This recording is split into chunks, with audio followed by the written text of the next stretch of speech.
சாமி இதான் இன்னொன்று இங்கே வந்து கார்த்திகேயனே ஒரு சொல்லக்கூடிய அம்சம் என்னன்னா நோட்டாவோடு ஒப்பிடக்கூடிய இடத்துல பாஜக இல்லை, ஆனால் அவங்க கிளைம் பண்ணிக்கிறக்கூடிய இடத்துக்கு அவங்க வந்துடல.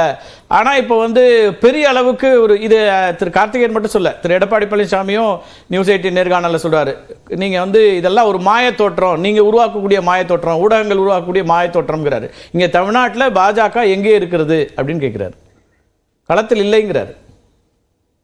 ரொம்ப சிம்பிளாக என்னன்னா, இந்த ஃப்ளட் போது அஃபெக்ட் ஆனவங்க அப்படின்றத வந்து நம்ம மேம்போக்கா பார்த்த முடியாது. அது ஒரு உணர்வு சார்ந்த விஷயம். அவர்களோட அன்றாட வாழ்க்கைக்கான உணர்வுபூர்வமா இருக்கனாலதான் அது அந்த கேள்வி வரணும்ல. என்னோட ஸ்டேட்மெண்ட் ஃபுல்லா முடிச்சிடுறேன் நான். ஏன்னா அந்த ஒரு எமோஷனல் இஷ்யூ அப்படின்றத வந்து இன்னைக்கு அரசியல் காரணமாக என்னோட அத்தியாவசியம் அஃபெக்ட் ஆயிருக்கு, இல்ல அத்தியாவசியம் அஃபெக்ட் ஆகலன்னா கூட நான் டெய்லி வேலைக்கு போற இடம் அஃபெக்ட் ஆயிருக்கு, நான் போற பள்ளி அஃபெக்ட் ஆயிருக்கு, என்னோட இல்லம் அஃபெக்ட் ஆயிருக்கு, என்னோட உறவினர்கள் அஃபெக்ட் ஆயிருக்காங்க, என் நண்பர்கள் அஃபெக்ட் ஆயிருக்காங்க. அப்படிங்கிற போது அது அரசியல் காரணமாக மட்டும் கேள்வி கேட்கறாங்க. இன்னைக்கு 54 இண்டஸ்ட்ரியல் ஸ்டேட்ல எவ்வளவு எவாலுவேஷன் முடிச்சிட்டாங்க, எவ்வளவு காம்பன்சேஷன் கொடுத்திருக்காங்க. தூத்துக்குடியில திருநெல்வேலியில இருக்க SEZலயும் அங்க இருக்க போர்ட் அத்தாரிட்டி கிட்ட ஃப்ளட்ல அஃபெக்ட் ஆனதுல எவ்வளவு ஒருத்தருக்கும் கொடுத்திருக்காங்க. அங்க இருக்க ரிசர்வ் குவார்டர்ஸ்ல எத்தனை பேருக்கு என்ன ரீஹாபிலிட்டேஷன் மெஷர்ஸ் தமிழக அரசு செஞ்சிருக்கு. அரசியல் காரணத்துக்காக கேள்வி கேட்கறது ரொம்ப சாதாரண விஷயம். மக்களோட உணர்வுகளை புரிஞ்சுக்க வேண்டியது ஒரு தேவையான விஷயம். வந்து எல்லாருமே ஒரே ஒரு நிமிஷம், அது தேவையான வேலைகளை எல்லா அரசுகளும் அவங்க தேவைகளை அவங்க செஞ்சுட்டு இருக்காங்க. அந்த ப்ராஜெக்ட் இம்ப்ளிமெண்டேஷனுக்கான அவசியம் இருக்கும், அதை சரியாக செய்வாங்க. திமுகவை சார்ந்தவர்கள் வந்து இன்னைக்கு அதை மட்டும் குறையாக அவங்க சொல்லிட்டு இருக்காங்க. அவங்க என்ன செஞ்சிருக்காங்கன்னு பட்டியலிட சொல்லுங்க. அவங்க ஒரு விஷயம் இன்னைக்கு பட்டியலிட முடியாது. நான் பேசலாம். நான் 2 பேர்கிட்டையும் வரதுக்கு முன்னாடி அருணன் சார், நீங்க நேர்ல இருக்கீங்க. திரு அருணன், நீங்க சொல்லுங்க. இல்ல, அவர் வந்து இந்த வெள்ளத்தை பத்தி இது பண்ணதுக்கு அவர் வேற ஏதோ ஒரு வகையான பதில் சொல்றாரு. எனக்கு என்னன்னா ஒரு சந்தேகம், அங்க ஒன்றிய அரசு ஒரு குழுவை அனுப்பிச்சு, அவங்க சென்னைக்கு வந்தாங்க, இந்த அதே போல தூத்துக்குடி பகுதிக்கும் போனாங்க, நெல்லை இதெல்லாம் போய் பார்த்தா அந்த சேதாரம் எவ்வளவு என்று மதிப்பீடு செய்வதற்காக அவங்க எதுன்னு அறிக்கை கொடுத்தாங்களா? அந்த அறிக்கையின் அடிப்படையில தான் நாங்க வந்து தேசிய பேரிடர் நிவாரணத்திலிருந்து தருவோம் என்று முதல்ல சொன்னாங்க. அப்படி ஒரு பைசா ₹1 கூட வரலீங்களே. பிரதமர் மட்டும் வேகமா வர்றாரு, வர்றதுக்கு அவருக்கு உரிமை உண்டு. ஆனா அத்தோடு சேர்த்து இதையும் கேட்கத்தானுங்களையா செய்வாங்க? ஏன் குழு அனுப்புனீங்க? குழுவுடைய மதிப்பீடு என்ன? தேசிய பேரிடர் நிதிங்கிறத எதுக்கு தான் இருக்குது? இதை விட வேற என்ன பெரிய பேரிடர் வேணும் உங்களுக்கு? இந்த கேள்வி முன் வச்சுக்கலாம். திரு SG சூர்யா, நீங்க சொன்னீங்கன்னா நான் அவருக்கு பதிலும் போடுறேன். இந்த நோட்டா பத்தி நிறைய பேசுறாங்க. ஒரு தெளிவு, ஒரு 2 நிமிஷம் அன்இன்டரப்டடா 2014 தேர்தலில் வந்து நாங்கள் ஒரு புது முயற்சி எடுத்து 3வது கூட்டணின்னு அமைத்து 2 இடங்களில் வெற்றி பெற்றோம், தர்மபுரியிலும் கன்னியாகுமரியும். அது போக 6 இடங்களில் பிஜேபி தலைமையிலான கூட்டணி, பிஜேபி 2வது இடத்துலையும் வந்தது. வேலூரில், பொள்ளாச்சியில், திருப்பூரில், இந்த மாதிரி நிறைய, கோயம்புத்தூரில், இந்த மாதிரி இடங்களில் திமுகவே பின்னாடி தள்ளிட்டு வந்துட்டோம். அதுக்கடுத்தது 2016 தேர்தல் நடந்தது. தேமுதிக திரு விஜயகாந்த் அவர்கள் இருந்ததை சொல்றீங்க, வச்சுதான் சொல்றேன். இப்போ 2016 தேர்தல் நடந்தது. கிட்டத்தட்ட 181 இடங்கள்ல போட்டியிட்டோம். அதுல ஒரு தொகுதியில கூட நோட்டாக்கு கீழே பிஜேபி ஓட்டு வாங்கவே இல்லை. இந்த ஆர்கே நகர் ஒரு தேர்தல்ல நோட்டாவுக்கு கீழே ஓட்டு வாங்கின ஒத்துக்கிறான். ஆனா அதே ஆர்கே நகர் தேர்தல்ல திமுக டெபாசிட் கூட வாங்க முடியல. 5 முறை ஆட்சி செய்த கட்சி அவர்களால் அதிமுகவும் தோல்வி தழுவியது.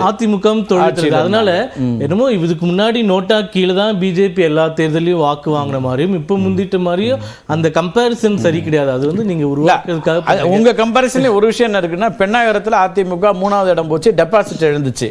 ஆர்கே நகர்ல திமுக டெபாசிட் இருந்துச்சு, ரெண்டுமே ஆட்சிக்கு வந்துச்சு மறுபடியும். கரெக்ட். அப்படி பார்த்தா அந்த அதான் மினிமமா ஒரு ஓட் ஷேர் எப்பவுமே மெயின்டைன் பண்றாங்க. திமுக அதுக்குன்னு டெபாசிட் இழந்த கட்சி நம்ம சொல்றது இல்ல இல்லையா? ஆர்கே நகர்ல அவங்க வலுவான கட்சி, அவங்களே டெபாசிட் வாங்க முடியல. அடுத்தது திமுக செய்தி தொடர்பாளர் இன்னொருத்தர் பேர் சொல்ல வரும்ல, அவர் வந்து பொதுவாகவே ஒரு பதிவு போட்டிருந்தாரு. நம்மளுடைய எண்ணமே என்னவென்றால் தமிழக மக்கள் எல்லார்கிட்டையும் போய் பிஜேபி 200 இடங்களுக்கு மேல ஜெயிக்க கூடாதுன்ற கருத்தை விதைக்கணும் அப்படின்னு பொதுவாகவே போட்டிருக்காரு. இப்போ இதனால இவங்க ட்ரை பண்ணக்கூடிய ஸ்ட்ராட்டஜின்னா, முதல்வர் ஸ்டாலின் அவர்களே என்ன நினைக்கிறாங்கன்னா, போன தேர்தலில் இவங்க அதிகமா அறுவடை பண்ணதுக்கான ஒரு காரணம் மத்தியில மோடி மீண்டும் வரமாட்டார் அப்படின்ற கருத்து வந்து சக்சஸ்ஃபுல்லா இவங்க விதைச்சிட்டாங்க. ராகுல் காந்தி பிரதமர், நீங்க சக்சஸ்ஃபுல்லா 400 இடங்களை பிடிப்போம்னு ஒரு கருத்தை சொல்லும் போது போறோம் 200 தான் சொல்ல உரிமை அவங்களுக்கு இல்லையா? அவங்க பதட்டத்துக்கு சொல்றப்போ செய்தி தொடர்பாளர் பொதுவெளியில சொல்றாரு இந்த மாதிரி. முதலமைச்சர் என்ன சொல்றாரு, இந்த 400ன்னு சொல்லிட்டு இருந்தாரு பிரதமர், அவரே இன்னைக்கு அதை சொல்ல விட்டுட்டாரு, சொல்றது இல்ல அப்படிங்கிற தாங்க இருக்கும். 400ன்றது கூட்டணி கட்சியோட சேர்ந்து 370 பிஜேபி நிக்கணும் பாராளுமன்றத்திலே சொன்னாரு. அது அழிய போறதுல தேர்தல் முடிவு வந்தா தெரியுமா. அதனால எங்களுடைய கருத்து என்னவென்றால் அங்க ஜெயிச்சிடுவாங்கன்ற ஒரு பெர்செப்ஷன்ல இங்க ஒரு 4-5% ஓட் ஸ்விங் ஆனா கூட பிஜேபி ஜெயிக்குமோ இல்ல வந்து வெற்றி கோட்டுக்கு அருகில் வந்துருமோ வாக்கு சதவீதம் அதிகமா வந்துருமோ இவங்க வந்து ரொம்ப பதறாங்க அப்படின்றது என்னுடைய கருத்து. சூர்யா, இப்ப வந்து அங்க எப்படியும் பிரதமரா மோடி தான் வரப்போறாரு, மீண்டும் ஆட்சி பிஜேபி தான்னா இங்க வாக்குகள் மாறிடுன்றதுனால 200-200-200ன்றீங்க அல்லது அவங்க இங்க ஒண்ணும் இல்லைங்கிறீங்கன்ற? 400ங்கிறது அவங்களுடைய நம்பிக்கை எப்படியோ அதே போல 200க்கு கீழே போவாங்கிறது எங்களுடைய நம்பிக்கை. அதை நாங்க மக்கள் நம்பிக்கையா கணிப்பா எங்களுடைய யதார்த்தத்தை நாங்கள் அனுமானித்த வகையில் நாங்கள் புரிந்து கொண்ட வகையில் அவர்கள் 200க்கு கீழே தான் இருப்பாங்க அப்படின்னு நாங்க உறுதியா நம்புறோம். ஒண்ணு.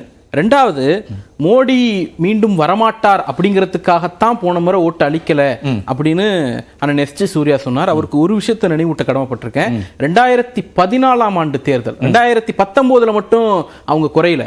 இந்தியா முழுக்க மோடி அலை அல்லது காங்கிரஸ் எதிர்ப்பு அலை வீசிய 2014ஆம் ஆண்டு தேர்தலையும் தமிழ்நாட்டில் பாஜகவால் எந்த விதமான வெற்றிகளையும் ரெண்டு இடங்களை தவிர ஒன்னு அவங்க கூட்டணியில என்று அவர்கள் வென்றார்கள். ஆமா, அதான் அதுக்கு பிறகு 40-40 வென்றோம். அதுக்கு பிறகு ஆட்சியை பிடித்தோம். தமிழ்நாட்டில் இன்னமும் நீங்க வந்து உள்ளாட்சி தேர்தல் கவுண்டர் தான் பண்ணிட்டு இருக்கீங்கிறதையும் சேர்த்து நாம பார்க்கணும். இது ஒண்ணு.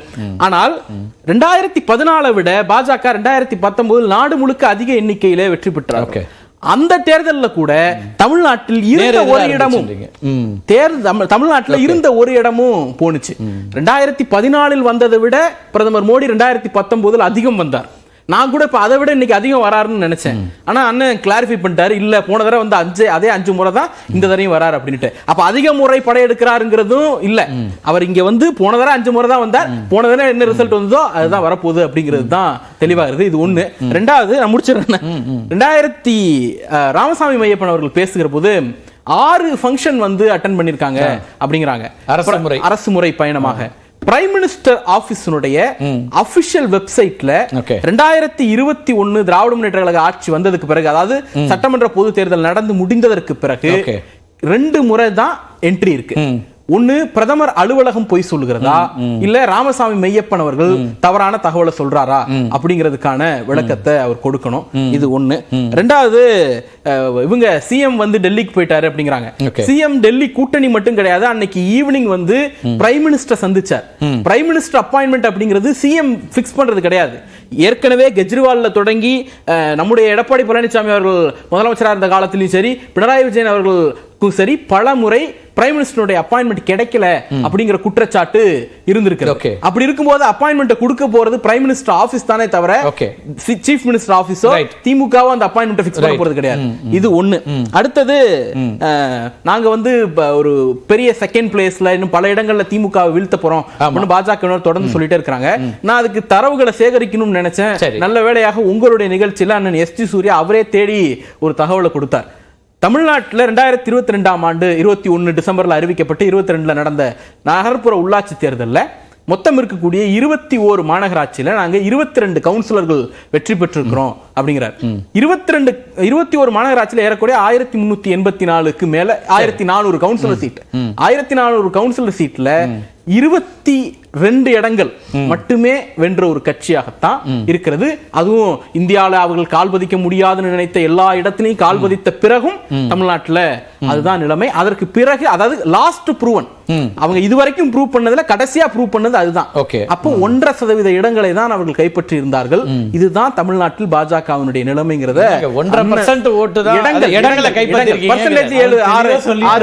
இடமா வெற்றி பெற்ற இடங்களை சொல்றாரு. ஓட் ஷேர் 6% வந்து 7.1 அது சொல்லிட்டா ஜாஸ்தியா தெரிஞ்சிரும் இல்லையா? அதனால இடங்கள் நம்பர் ஆஃப் அவர் சொன்னதுதான் இல்ல சார். உள்ளாட்சி தேர்தல்ல 22 வார்டு வெற்றி பெறதுங்கிறது இங்க இருக்கக்கூடிய பல கட்சிகள் வெற்றி பெறுது. ஆனா பிஜேபி ஏதோ தன்னால மட்டுமே பெருசா வளர்ந்துட்டோம்னு சொல்றீங்களேன்னு கேக்குறாரு. அவர் சொன்ன எல்லாமே கரெக்ட் தான். 22ல 1 குறைச்சிட்டாரு 23. சரி, நீங்க 22 சொன்னீங்க. 1.51% வச்சுப்போம். அதாவது தேர்தல், உள்ளாட்சி தேர்தல் நாமினேஷன் போட போறீங்க இல்லைங்களா, அதுக்கு 4 நாள் முன்னாடி தான் எங்க கூட்டணியே முடிஞ்சது அதிமுகவோட.